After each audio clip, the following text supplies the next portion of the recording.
Thank you for inviting me today. And Sure. before we move on, I want to take this opportunity to express my gratitude to the voters and taxpayers and residents of the First Ward for allowing me the privilege of serving as your Common Council representative for my full 8-year term.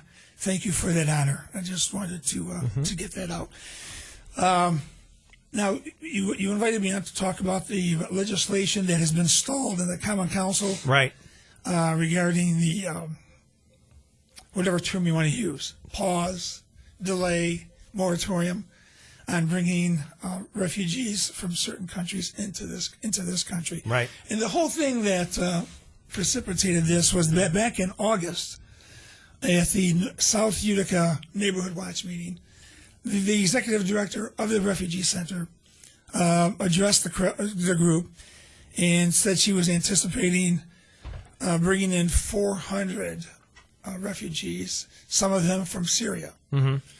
And that caused quite a stir, especially after the Paris attacks, to perhaps put a hold on that because people found out that the vetting process was not being done. It takes 24 months. And President Obama said that he was going to immediately start bringing Syrian refugees into this country. Now, the one thing that I find very interesting is that back on November 17th, Congressman Hanna voted with the veto-proof Congress and the Assembly to curb and to halt any Syrian refugees from coming in to this country. However, the Utica newspaper, in their editorial, neglected mentioning that, and they said that Vescera's plan should be scrapped to protect Uticans, but never mentioned that the law was already passed in the Congress. Because what it is you have, and I'd like to read from our Constitution very quickly. The Constitution preamble says this: "We, the people of the United States, in order to form a more perfect union, establish justice, ensure domestic tranquility, provide for the common defense, promote the general welfare to ourselves and our posterity, do ordain and establish this Constitution for the United States of America." And then in Article 4, Section 4, it says, "The United States shall guarantee to every state in this union a republican form of government and shall protect each of them against invasion and against domestic violence." Now, some people have the feeling that for some reason a privilege, that the privilege to come into this country, trumps the duties and requirements of the Constitution, and it doesn't. No place does it say that we have to accept refugees from any part of the world, and I think that was proven by a number of people. Jimmy Carter stopped certain people from coming in during that crisis. FDR did it during World War II. Truman did it. It's just common sense because survival is the number one basic instinct. And if we don't, if we feel we're so sophisticated that we have to find a way to circumvent that, myself and a lot of people like me believe that it's more important to follow the Constitution to protect American families and citizens than to protect strangers thousands of miles away. Mm-hmm. So the legislation, I'd just like to read the part of it. It was a resolution supporting the efforts of high-ranking government immigration officials in the FBI, Homeland Security, and U.S. intelligence community, the veto-proof majority in the House of Representatives, the majority of state governors, the majority of American citizens, to ensure that the required 24-month vetting process be undeniably comprehensive, strictly observed, and not bypassed before accepting refugees from terrorist-known countries, including Syria and Iraq. All right. Now, where are you at? We're talking with Frank Vescera, by the way, the councilman from Utica, here on the Talk of the Town at 100.7 FM WUTQ. You said it was stalled, the proposal that you've made there for the council. Where are you at with regard to that right now? Well, this legislation came about, I presented it back in November 18th. However, Samantha Colosimo-Testa, a 6th Ward councilwoman, who's the chair of the committee, and is required to deal with this within 2 weeks. Basically blocked it and prevented it from going to it. Never called a committee meeting. And so here we are now, at the end of the year. Right. And she still hasn't called a meeting on it. And this is, this gatekeeping business. People, on one hand, say that they're for transparency. But when you see the actions and the behavior, again, in this instance, with the chair of this committee, and how they maneuver and really don't perform their duties properly, there's no excuse for her not calling this meeting and having a committee meeting. Frank, let me interrupt you because you got two different issues going on. One is the issue about the immigration. The other is the issue about the committee they're operations. They're in this particular issue, but they're two very distinct issues because the committee issue affects every bit of legislation. But I want to ask you about the immigration issue that you're talking about with the refugees. Do you think isn't that issue beyond the jurisdiction of the municipality? Does the city have any right, in your opinion, based on your research of the law, and I know you do research before you do these things, does the city have any authority or any jurisdiction to prevent refugees from coming in, or is it strictly a federal province that the city really doesn't have much choice in it? Do you know? A resolution is a resolution. But it's an opinion. But the resolution would not actually have any effect other than to send a message to Washington that this is the way we're thinking? Would it have any effect on people coming in?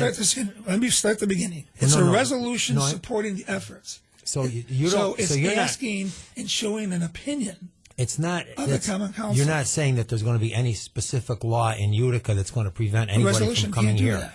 All it's going to do is express this is our opinion, and we'd like Washington to know how we feel about it. If you took the time to read this, and the council members, I doubt that they did, took the time to read the legislation. Well, I mean, this is the misunderstanding because when you read in the OD about your proposal, they totally twisted it. They're saying, well, how does the city have any authority over refugees? It's a federal again, matter. Let's refer to the Constitution. But you're saying the First Amendment says we have the right to petition the government and to but make that's what you're doing. All you're doing is petitioning the federal government for asking for a federal policy on refugees. You're not suggesting that the city has the right to keep anybody out of the city. And so that's something that's not clear. And Frank, are you hoping report. that this then continues beyond your term, which ends December 31st, and I someone doubt it. else? I think the councilwoman will stomp on this. Okay. She hasn't, and just try. Hopefully that it'll go away. But it's doing a big service because especially when you look at what happened just the last week in the last council meeting, and when you talk, this is another resolution, and this one was brought by Councilman Marino. Starts the same way: resolution supporting the New York State legislators' passage of bills that would allow ride-sharing services in Utica, New York. The Uber services, right? This is no different than my legislation. Right, the same thing. Well, it was just misinterpreted in the paper. Well, people wanted misinterpreted. I understand, but I'm just trying to clarify your position that you're not saying we have the power in Utica to keep people out. You would think that the editorial board down at the OD would understand that, but it's a comprehension problem. Frank Vescera is in, the soon-to-be outgoing councilman in Utica, and we're talking about his legislation regarding immigration and how you feel about that, Frank, and you wanted to recap that as we move forward here, right? Just want to mention some of the diverse people who are in the same camp that I am in. And if you remember, 8 members of the Common Council were not in favor of bringing this to a committee meeting. The 4 members of the OD editorial board and former Utica Mayor Tim Julian, who on this program, said he was against asking or making your opinion known, which is something that a lot of people found very strange. But here are the folks that I'm happy to share in their opinion. 56% of Americans in a recent NBC poll said no to accepting refugees from Syria. 53% of Americans in a Bloomberg poll said no to accepting Syrian refugees. U.S. Senators Charles Schumer said, quote, a pause on refugees may be necessary. And it goes on. You have U.S. Senator Dianne Feinstein. We need to be very careful about Syrian refugee admissions. Congressman Hanna voted to not accept refugees from Syria. And more than half of 31 state senators say Syrian refugees are not welcome in their states. And I believe your own radio station did a poll that a couple weeks ago, and according to your results, 57% said no for your own listeners. So I'm in good company. I do want to take time to address some of the comments that Tim Julian, the former mayor? By the former mayor, to the remarks made on your November 27th show, where by your declared special co-host that day, former Mayor Tim Julian, who actually turned out to be a very special co-host. Teachers and professors, and this is my opinion, teachers and professors on a high school and college level throughout the country who teach media communications should make the listening of that interview a mandatory course assignment, in my opinion. Once again, Tim Julian shows that he doesn't have the social and diplomatic skills, not only during his partial term as Utica mayor, but still doesn't possess those skills even today, as evidenced by his embarrassing meltdown here on your show. And let's take a look at Julian's checkered past over the last 20 years. And these are facts. These are not opinions. In 1995, Tim Julian, a Utica resident, was arrested for criminal possession of stolen property, a felony. The stolen items were found in his family's business, the Sunnyside Motel on Herkimer Road. State Police Major Alan Pileman, at the time, who was in charge of the arrest, said, quote, "There was literally thousands and thousands of dollars worth of property stolen," end quote. Professional power tools, hand tools, vacuums, video recorders. This was the time that Tim Julian was tagged with the label Tim the Tool Man, after Tim the Tool Man Taylor's home improvement show, Tool Time, and that label still sticks today. The two men who were arrested and sold the stolen tools to Tim Julian were later wired with microphones and given tools to sell. State Police investigator Gary Schultz said, quote, "We did a reverse sting. Julian was arrested shortly thereafter. With all that, Julian said this, quote, "I was charged with a crime. I did not commit a crime as far as I am concerned. It was a non-criminal charge." That's a remarkable statement, that he made. But that's not true. He was charged with criminal possession of stolen property, a felony. And Tim Julian was further quoted, quote, "My only regret is I didn't follow it through by a complete trial, so I would be vindicated by this." Now, countless people didn't believe that then, neither do they believe it now. And if Tim Julian was actually innocent, his charge would have been dismissed, not reduced. But the police had him on tape. Now, Frank, it seems like you have sort of a vendetta against Mr. Julian. It's just the other way around. It's just the other way around. So I didn't start this. So let me finish, because this goes to character. Okay, you gave him interrupted time. Okay, and I hope you said I could have the same courtesy. You may go ahead, but it seems to me that you're doing the same thing that you were accusing Mr. Julian of doing and attacking him personally. And I'm not attacking him. I'm pointing out his record. All these came out of the OZ. If you look up the OZ, take some time and educate yourself on this. May I ask you why you're doing this or not? What's your motivation for doing this? He impugned my character and my integrity on the show with false statements that I didn't live here, and that I was doing this just to showboat, which is based nothing on fact. I'll put my record against this anytime. Frank, let me just. But if I may finish before you finish, let me just clarify, because I didn't hear any of this, so people listening who didn't are going to wonder what's going on. You said he imputed your integrity by saying you didn't live here. Is this to do with with your resolution? What does it have to do with? I'm just curious. I never even talked about that. If you go on the website, the website said that Tim Julian was going to be on the show to talk about my refugee legislation. So it had to do with the refugee legislation. But he never talked about it. And then he said that you didn't live, meaning in the city of Utica. He went off on a tangent on all these other things and never addressed the refugee. What did the residency have to do with anything? I'm not judgmental. It's not judgmental. Back at the time during his administration, the New York State Board of Elections did two investigations. The The DA's office did investigations. The Utica Police Department. Of what? Of you? Of where I live. Where you live, to see if you actually lived in the city? Was that the issue? Oh, okay. I just didn't know what the issue was. But he forgets that. Okay. He forgets those facts. So if I may continue. And if he was innocent, he could have sued for false arrest. And many people stated that if they were interested in criminal possession of stolen property, a felony, they would fight it out in court to protect and save their reputation and good name, especially if they had a brother who was a lawyer, as was the case with Tim Julian. Now, the record goes on. It's one mistake and one blunder after the next. In July of 2000, then Republican Utica Common Council President Tim Julian became mayor upon the resignation of Ed Hanna, and shortly thereafter hired his friend, a man who was arrested with him in 1995 in the fencing operation of stolen goods. According to the OD, Julian's friend was let go when the OD story broke just weeks later in November. In 2003, according to the Hayes Report, then Utica Mayor Tim Julian set up the Urban and Economic Development Employment structure in an unlawful manner, which encouraged, if not caused, interdepartmental rivalries, poor communication, lack of accountability, lack of common vision and purpose, lack of internal controls, costing taxpayers hundreds of thousands of dollars. Frank, if I may ask, can you sum this up? What are you hoping to accomplish with this statement here today? Here's a man that, you hear the saying, people who live in glass houses shouldn't throw stones. And this shows his inability to make proper decisions. He fought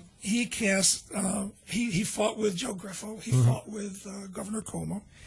And I just have a couple more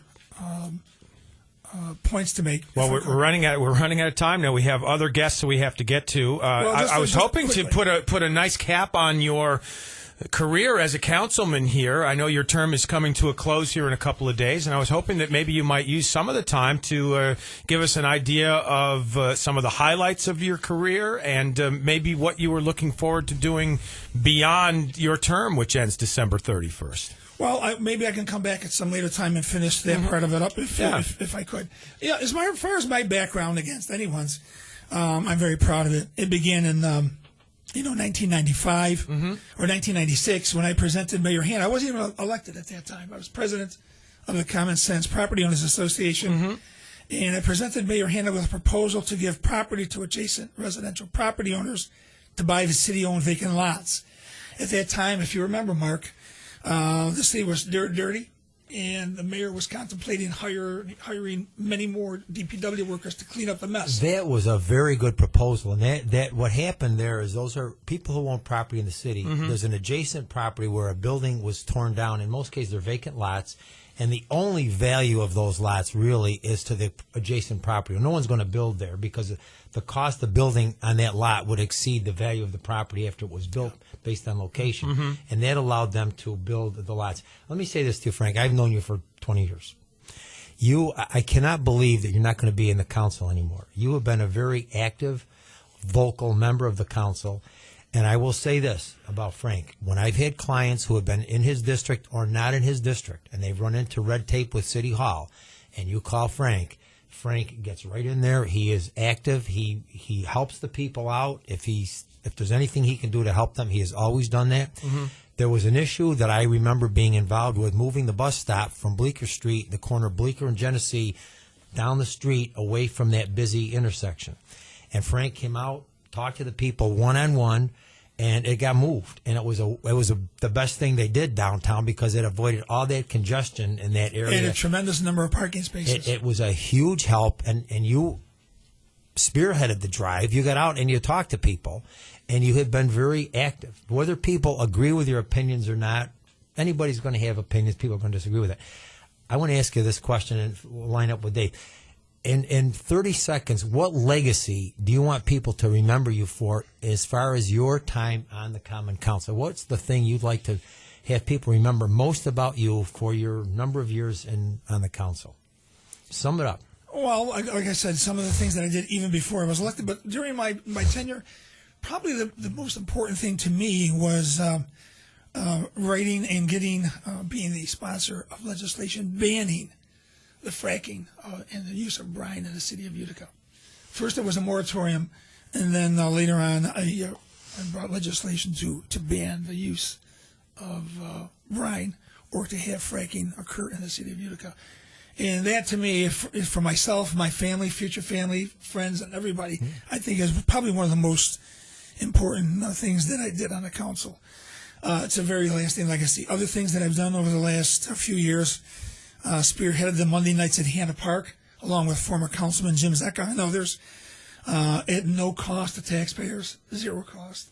And there are a number of other things, would take too much time to go into. But the other thing that still exists today, the selling of the lots to adjacent property owners, not for $1. And I'm very proud of that because the mayor, when I first brought it to him, sat down with him. If you ever dealt with Mayor Hannah, it was it could be very exhilarating sometimes. Unpredictable. But he eventually understood it, and he did it. Now it's not $1 anymore. They're about $500. But the concept is still there. They go for about $500, right? $500-600. $250. Yeah. They go. That's about right. The only problem with that is they do make the people pay a fee to apply to buy it, which is a non-refundable fee. That I get a little bit of an issue with that. But once they get the lot, they do get it at a very reasonable price. And then they maintain it. It's a very sad thing when you go around the city, particularly in the Cornhill section. You see these vacant lots that are owned by the city that are overgrown, and they're not really very sanitary. And then you see the lot that has been owned by the adjacent property owner. They groom it, maintain it, use it, and it was a very good program. Such a deal. New Year's resolutions as you come to the end of your term here and look forward to 2016. Do you make New Year's resolutions, Frank? Do you have one? I don't. Does it concern money, love, health? Do you focus on one thing or another? Oh, just my family. Obviously my family for a healthy New Year. Mm-hmm. And a prosperous New Year. And right. It's the same to both of you. Happy New Year, everyone here at the station. Great. Everyone could learn something from you. You know what they would learn? Smile, because you've always got a smile on your face. Even if you're mad at somebody, you still smile. Does have a good smile. And thanks for coming in and accepting our invitation. I know you took offense to some of the things that Tim Julian said on the show, and I'll say this. I think you went a little overboard today, as maybe did Tim Julian with his comments about you. I wish you would have said that day on the air when you were with him. But, here I will say this. I think that it's this type of vitriol between politicians that turns a lot of the voters off, and I think if you continue to focus on the issues, and if you continue to focus on the smile that Mark just said and some of the good things you've done, I think that's the best way that politicians can go about their jobs. And I will say this: thank you for your service, and thank you for coming in. And I hope whatever differences between you and Tim Julian that exist can be mended somehow over the course of time. That's totally up to him. I'm always available.